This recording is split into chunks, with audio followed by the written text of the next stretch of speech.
నేను శ్రవణ్ మల్కాజ్గిరి కార్పొరేటర్. ఈరోజు భారతీయ జనతా పార్టీ కార్యకర్తలము, అలాగే మహిళా కార్పొరేటర్లు, మహిళా నాయకురాళ్ళు అందరూ కూడా మహిళా ఉమెన్ కమిషన్ తెలంగాణ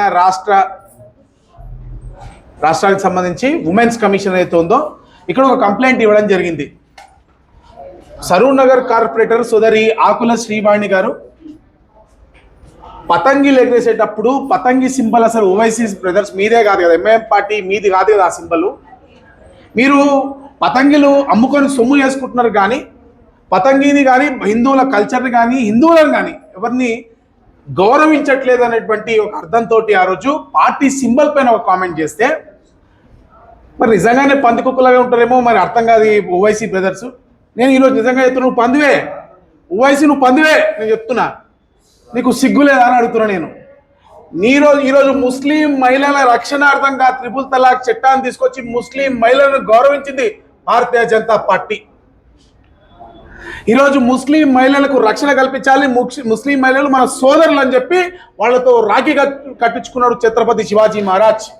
అటువంటి శివాజీ మహారాజ్ స్ఫూర్తిగా, అటువంటి నరేంద్ర మోడీ గారి స్ఫూర్తిగా ఈరోజు మేము ముందుకెళ్తా ఉంటే ముస్లిం మహిళలు మా చెల్లెళ్ళు, మా అక్కలు ముస్లిం మహిళలను గౌరవించాలనేటువంటి ఆలోచనతో భారతీయ జనతా పార్టీ ముందుకు పోతుంటే సబ్కా సాత్ సబ్కా వికాస్ సబ్కా విశ్వాస్ అనే నినాదంతో మేము ముందుకు పోతుంటే నువ్వు మాత్రము హిందూ మహిళలను పక్కన పెట్టు, నీ పార్టీలో ఉన్నటువంటి సొంత కార్పొరేటర్లను నువ్వు ఎక్కడ గౌరవిస్తున్నావు? ఒక మహిళా అభ్యర్థికైనా సరే ఎమ్మెల్యే టికెట్ ఇచ్చినవా? కనీసం ఒక మహిళా కార్పొరేటర్ని దారుశాలలో కూర్చొని ప్రెస్ మీట్ పెట్టించేటువంటి అవకాశం నువ్వు ఇచ్చినవా? అంటే నీకు మహిళలను గౌరవించడం చేత కాదు, పైగా హిందువుల పైన పడి ఏడుస్తూ హిందూ మహిళలని అగౌరవపరిచేటువంటి పరిస్థితి. నీ బతుకే ఎంతనా? మీ చరిత్ర ఎంత? పోతూ కాసిం రజ్వీ వాడి పార్టీని తీసుకొచ్చి మీ తాత చేతిలో పెట్టిండు. మీ చరిత్ర ఏందో మీరు ఒకసారి గుర్తు తెచ్చుకోండి. వర్ధన్నపేట్ సంఘటన మీ అందరికీ గుర్తుండే ఉంటుంది. అదే చరిత్ర మీ బతుకంతా కూడా దాన్ని ఇప్పటివరకు కూడా ఓవైసీ అన్నదమ్ములు కంటిన్యూ చేస్తున్నారనడానికి ఇదే ప్రత్యక్ష నిదర్శనం. నీకు చేతనైతే పార్టీ సింబల్ గురించి మాట్లాడినప్పుడు నువ్వు కూడా పార్టీ సింబల్ గురించి మాట్లాడుతుంటే, ఒక కార్పొరేటర్ మాట్లాడినప్పుడు సాటి కార్పొరేటర్తో మాట్లాడిచ్చేది ఉంటే ఇక నీట్గా ఒక ఎంపీవి, నువ్వు ఎంపీ అయ్యండి, నువ్వు ఏ విధంగా మాట్లాడాలి, నీట్గా మాట్లాడాల్సిన పద్ధతి, ఏదైతే క్వశ్చన్ ఉన్నదో దానికి ఆన్సర్ ఇవ్వాల్సిన పద్ధతి. మీ తమ్ముడు స్మార్ట్గా ఉన్నాడు నీకు అనిపిస్తుంది, మీ తమ్ముడు నీకు స్మార్ట్గా అనిపిస్తున్నాడు, నాకైతే తేడా కనిపిస్తుంది. మరి నాకైతే తేడా కనిపిస్తుంది. నీ తమ్ముడే నీకు స్మార్ట్గా ఉన్నాడు, నీకు బయట వాళ్ళు ఎట్లా కనిపిస్తున్నారు ఓవైసీ? నాకు అర్థమైతలే. సిగ్గు శరం ఉంటే ఇటువంటి మాటలను పక్కన ఇంకోసారి వెనక్కి తీసుకోవాలి. హిందూ మహిళనే కాదు, ముస్లిం మహిళలను కూడా, ఏ మహిళల పట్ల కూడా ఇటువంటి వ్యాఖ్యలు చేయడం అనేది కరెక్ట్ కాదు. మేము ముస్లిం మహిళలను గౌరవిస్తాం. మా చెల్లెళ్ళు, మా అక్క చెల్లెలు వాళ్ళు ముస్లిం మహిళలే కాదు, అందరు మహిళలు, భారతీయ మహిళలు అందరూ కూడా ప్రతి ఒక్కరూ మా అక్క చెల్లెళ్ళే, వాళ్ళని మేము గౌరవిస్తాం. నీకు చిగ్గుంటే, నీకు చేతనైతే ఇప్పటికైనా ఏమాత్రం ఏ కోశానైనా సరే శరం అనేది మిగిలి ఉంటే, హైదరాబాద్ కి భాషా మే బోల్ రहा हूं, थोड़ा शर्म बचा है तो आगे आके बोल दे, माफी कर दे पहले. ఒకసారి క్షమాపణ చెప్పడంతో నీ స్థాయి ఏం పడిపోదు, నువ్వు చేసిన తప్పుని ప్రక్షాళన చేసుకున్నట్టు అయిపోతుంది.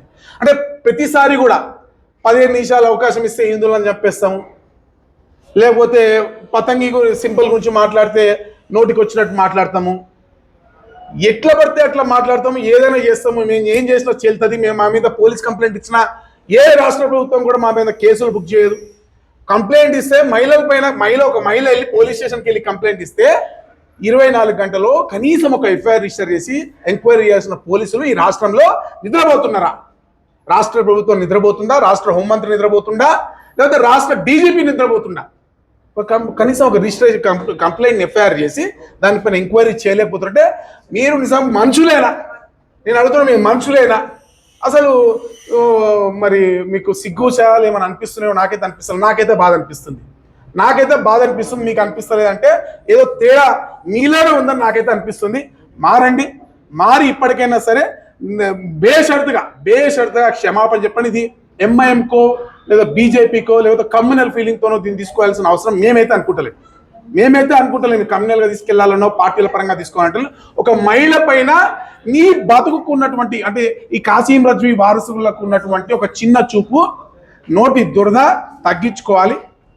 బేషరతుగా క్షమాపణ చెప్పాలి. ఒకవేళ చెప్పని పక్షంలో ఖచ్చితంగా హిందూ సమాజంలో శివాజీలకు, భగత్ సింగ్లకు కుదవలేదు. ఖచ్చితంగా మీరేం చేసిర్రో మేము కూడా అదే చేయగలుగుతాం. నువ్వు 10 మంది ఉంటే మేము 50 మంది ఉన్నాం ఇక్కడ, అవునా కదా? నువ్వు 10 మంది ఉంటే మేము కూడా 50 మంది ఉన్నాం. నీ 10 మందిలో నువ్వు చెప్పింది నీ 10 మందిలో ఉన్న మహిళలు కూడా మాకే చెల్లెళ్ళే, వాళ్ళు కూడా మా మంచులే, వాళ్ళు కూడా మాకే సపోర్ట్ చేస్తారు. తస్మాత్ జాగ్రత్త. ఊవేసి ఒక్కసారి క్షమాపణ చెప్పకపోతే నీకు సుక్కలు చూపిస్తామని హెచ్చరిస్తున్నాం.